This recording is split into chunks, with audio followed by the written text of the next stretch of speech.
Konnichiwa मिनासान क्यों no जुग्यो हो हाजी में मास एंड आज हम अपनी जापानीज ग्रामर का मिन्ना नो निहोंगो का लेसन नंबर 5 जो है वो कंटिन्यू करने वाले हैं। एंड मैं ऑलरेडी पार्ट 1 जो है डाल चुका हूँ and from now on I will be regular क्योंकि मेरे एग्जाम्स ओवर हो चुके हैं। सो हर 2 डेज में वीडियो आएगी, ठीक है। सो मैं पार्ट 1 जो है ऑलरेडी डाल चुका हूँ जिसमें मैंने तुम्हें ए पार्टिकल के बारे में पढ़ाया था। तो अगर तुमने वो अच्छी तरीके से नहीं करा है तो फिर तुम्हें ऊपर आई बटन में आ रहा होगा, तुम पहले वो जाके देखो, ठीक है, नहीं तो तुम्हें आज की क्लास समझ नहीं आएगी। So let's go. Okay, so now let's go with our second topic. तो फर्स्ट टॉपिक मैंने तुम्हें अपनी पार्ट 1 में ऑलरेडी करवा दिया था जिसमें मैंने तुम्हें ए पार्टिकल के बारे में पढ़ाया था। मैंने तुम्हें इकीमास कीमास और साथ ही साथ अपना काइरीमास के बारे में पढ़ाया था, ठीक है। तो कि इन्हें कैसे यूज करते हैं, इनका क्या मतलब होता है एंड इनके साथ अपना ए पार्टिकल जो है वो कैसे यूज होता है। ओके, तो आज की क्लास में हम पढ़ेंगे अपना दोको ए मो इकीमासेन, ठीक है। जो ये ए है मैंने ब्रैकेट में इसलिए लिखा है, आगे से भी ध्यान रखना कि जो भी मैं अपनी जो पार्टिकल है वो उसे ब्रैकेट में लिखूंगा तो इसका मतलब है कि उसे लिखना कंपलसरी नहीं होता, ठीक है, उसके बिना भी। यानी कि जैसे कि देखो दोको मो इकीमासेन, ठीक है, यहाँ पे ए पार्टिकल अगर तुम लिखना चाहो तो तुम लिख सकते हो क्योंकि यहाँ पर इकीमासेन आ रहा है, यानी कि जाना इकीमास। अपना फर्स्ट टॉपिक जो है वो याद करो, ठीक है। तो यहाँ पर तुम ए पार्टिकल लगा सकते हो, बट इन दिस केस ये आज के टॉपिक में ये है कि दोको मो इकीमासेन। तो जब मैंने तुम्हें मो पार्टिकल पढ़ाया था अपने चैप्टर नंबर 3 में, चैप्टर नंबर 4 में, तो मैंने तुम्हें पढ़ाया था कि जो मो है वो अपना एक तो ऑल्सो के लिए यूज होता है एंड साथ ही साथ नो वन के लिए भी, ठीक है। जैसे कि फॉर एग्जाम्पल अपना कोई सा भी इंटेरोगेटिव ले लो, जैसे कि अभी अपना चैप्टर नंबर 5 है, चैप्टर नंबर 6 और चैप्टर नंबर 10 में तुम्हारा नानी मो ताबेमासेन एंड तुम्हारा दारे मो इमासेन, यानी कि nobody I don't eat anywhere और साथ ही साथ नो बडी इज देयर। ये सारे टॉपिक्स भी अपने आएंगे जब उस चैप्टर में आएंगे तो तुम अच्छी तरीके से और ज़्यादा अच्छी तरीके से समझोगे। तो इतना समझो, यहाँ पर अपने इस सेंटेंस का मतलब है आई डोंट गो एनीवेयर, ठीक है, यानी कि मैं किधर भी नहीं जाता, ठीक है। यानी कि अपना इंटेरोगेटिव आ गया सबसे पहले दोको, ठीक है। दोको का मतलब होता है वेयर, ठीक है। एंड इकीमासेन का मतलब होता है डोंट गो, ठीक है। तो अपना इंटेरोगेटिव के बाद, जस्ट इंटेरोगेटिव के बाद अपना मो पार्टिकल आ रहा है। अभी मैं तुम्हें और एग्जांपल्स दिखाऊंगा और इंटेरोगेटिव्स के साथ, तो तुम अच्छी तरीके से समझोगे, जो कि आने वाले चैप्टर्स में आएंगे, जो मैंने तुम्हें बताया ना लेसन नंबर 6 और लेसन नंबर 10 में। ओके, तो अभी यहाँ पर समझो, दोको का मतलब होता है अपना वेयर, इकीमासेन का मतलब होता है डोंट गो, यानी कि एंड इकीमासेन देशता। अब जैसे कि मैंने चैप्टर 3 में तुम्हें टेंसेस पढ़ाए थे, past and non past sense, ठीक है। तो तुम्हें याद होगा कि मैंने उसमें इकीमासेन एंड इकीमासेन देशता पढ़ाया था, राइट। तो इसका मतलब हो गया आई डिडंट गो एनीवेयर, यानी कि मैं पास्ट में कहीं पर भी नहीं गया था, ठीक है। एंड इकीमासेन का मतलब है कि आई डोंट गो एनीवेयर, यानी कि मैं कहीं पर भी नहीं गया। तो यहाँ पर कहीं पर भी वाला सेंस आ रहा है, ठीक है। दोको मो इकीमासेन एंड इकीमासेन देशता मैंने रोमा जी में भी इसलिए लिख दिया है क्योंकि अभी भी कुछ लोगों को हिरागाना में प्रॉब्लम आ रही है। सो या अब मैं बढ़ता हूँ एग्जाम्पल की तरफ जिसमें मैं तुम्हें अच्छी तरीके से समझाऊंगा। ये अपनी नोटबुक में नोट डाउन कर लो, दोको ए मो इकीमासेन, ठीक है। ये आज का टॉपिक है, दोको मो इकीमासेन। अभी इसे और अच्छी तरीके से समझते हैं थोड़े बहुत एग्जांपल्स के साथ। ओके, सो अब देखो, जैसे कि ये क्वेश्चन है, इमा दोको ए इकीमास का, यानी कि सपोज कोई ए सान है, ठीक है। ए सान बी सान से ये पूछ रहा है, यानी कि ए जो है वो बी से पूछ रहा है, इमा दोको ए इकीमास का, यानी कि अभी तुम कहाँ गए थे, राइट। अभी तुम कहाँ गए थे। एंड ये वाला वो कैप का वर्ड मैंने अभी तक तुम्हें नहीं पढ़ाया है। इमा का मतलब होता है अभी, नाउ, ठीक है।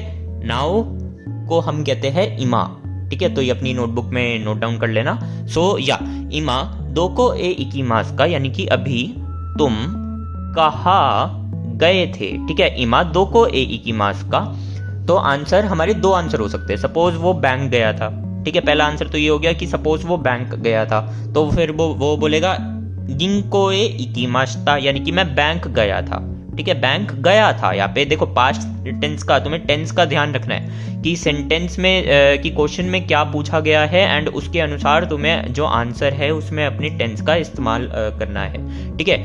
उसमें टेंस का अपना ध्यान रखना है। तो ये क्वेश्चन पर एंड जब तुम्हें काइवा दी जाएगी JLPT के अंदर, तब तुम्हें समझ आएगा कि अभी ये जो पूरा का पूरा पैसेज है, जो भी तुम्हें पैसेज उस वक्त मिलेगा कि वो पास्ट में है या प्रेजेंट में है, उसी के अनुसार तुम्हें आंसर देना है। ठीक है, तो अपने टेंस का जो है सबसे ज़्यादा अच्छी तरीके से ध्यान रखना। ओके, सो सबसे पहले तो मान लो अगर वो बैंक गया था तो फिर गिंग को ए इकी माश्ता, या फिर स्कूल गया था गाक को ए इकी माश्ता, या फिर किसी के बर्थडे पे गया था तो तांजो भी ए इकी माश्ता। ठीक है, सी नो तांजो भी ए इकी माश्ता। तो मतलब जहाँ पर भी वो गया था वहाँ पर उस जगह का नाम एंड ए इकी माश्ता। ठीक है, एंड मान लो अब फिर वो कहीं पर भी नहीं गया, कहीं पर भी नहीं गया, अपने घर पे था, राइट। ठीक है, तो उससे अब बताना है कि मैं कहीं पर भी नहीं गया, तो फिर वो बोलेगा दोकोमो इकीमासेन। अब देखो यहाँ पर अपना मो पार्टिकल यूज हो रहा है। ठीक है, दोकोमो इकीमासेन, तो यहाँ पर अपना आएगा इंटेरोगेटिव एंड देन मो पार्टिकल एंड देन अपना इकीमासेन। ओके, सो होपफुली तुम समझ पा रहे होगे कि दोकोमो ये वाला पैटर्न जो है कब एंड कैसे यूज होगा और इसका क्या मतलब है। I didn't go anywhere. Okay, अब सपोज अपना यहाँ पे होता दारे। ठीक है, दारे मो इमासेन। ठीक है, दारे मो इमासेन। इमासेन का मतलब होता है जब भी तुम्हें किसी की प्रेजेंस दिखानी होती है तो फिर अपना आरिमास होता है एंड अपना आरिमास होता है एंड अपना इमास होता है। आरिमास जो होता है ये नॉन लिविंग थिंग्स के लिए होता है एंड एनिमल्स के लिए होता है, और इमास जो होता है ये ह्यूमंस के लिए एंड लिविंग थिंग्स के लिए होता है, यानी कि मतलब सिर्फ और सिर्फ ह्यूमंस के लिए। ठीक है, सो अपना इमासेन का मतलब है कि तुम यहाँ पर कोई भी नहीं है, दारे मो इमासेन। ओके, सो अब यहाँ पे हमने लिखा दारे मो इमासेन, यानी कि here is nobody, there is nobody, there is no one, there is nobody या फिर देयर इज नो वन। ठीक है, तो तुम समझ पा रहे होगे पहले इंटेरोगेटिव आएगा क्योंकि दारे का मतलब होता है हु। ठीक है, तो दारे मो, फिर अपना ये मो पार्टिकल आएगा। ठीक है, मो पार्टिकल आएगा एंड देन इमासेन। ठीक है, तो इसी तरीके से ये पैटर्न अपना चैप्टर नंबर 6 में आएगा, यानी कि नेक्स्ट लेसन में आएगा। उस लेसन में मैं तुम्हें अच्छे से समझाऊंगा। तो अभी इतना ही ध्यान रखो, दोकोमो इकीमासेन का मतलब होता है I didn't go anywhere. And मान लो तुमसे ऐसा क्वेश्चन पूछा जा रहा है इमा दोको ए इमास का, यानी कि तुम किधर गए थे, अभी तुम किधर गए थे, where did you went today या फिर where did you went now. ठीक है, तुम अभी किधर गए थे, तो फिर तुम्हारा आंसर हो जाएगा दोकोमो इकीमासेन। अगर तुम कहीं पर भी नहीं गए तो फिर आई डिडंट गो एनीवेयर, तुम यही बोलोगे ना, आई डिडंट गो एनीवेयर। ठीक है, यानी कि मैं कहीं पर भी नहीं गया था, तब उसकी जगह तब इसके लिए तुम बोलोगे दारे दोकोमो इकीमासेन, क्योंकि दोकोमो इकीमासेन का मतलब होता है I didn't go anywhere. Okay, so आज की क्लास में मेरे को तुम्हें यही टॉपिक करवाना था। अब तुम ऐसी क्वेश्चन बनाओ, तुम किसी का भी नाम ले लो, फिर उससे पूछो कि तुम कहाँ गए थे, एंड यहाँ पर तुम अपना किमास एंड अपना काइरी मास भी यूज कर सकते हो। ठीक है, काइरी मास भी यूज कर सकते हो, ए पार्टिकल भी इससे पहले तुम अपना लगा सकते हो जैसे कि मैंने बताया, लेकिन लगाने की कोई ज़रूरत नहीं है, तो फिर मत लगाना, नहीं तो तुम कंफ्यूज हो जाओगे एंड हो सकता है कि तुम कुछ गलती कर दो। ठीक है, तो फिर ना लगाओ इस पैटर्न में, तो आई प्रेफर दैट।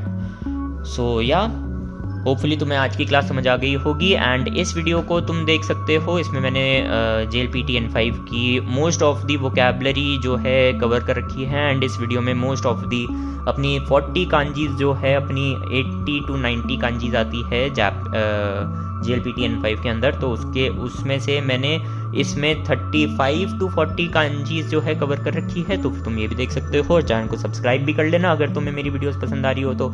सो या मिलते तुमसे अगली वीडियो में, तब तक के लिए जाने।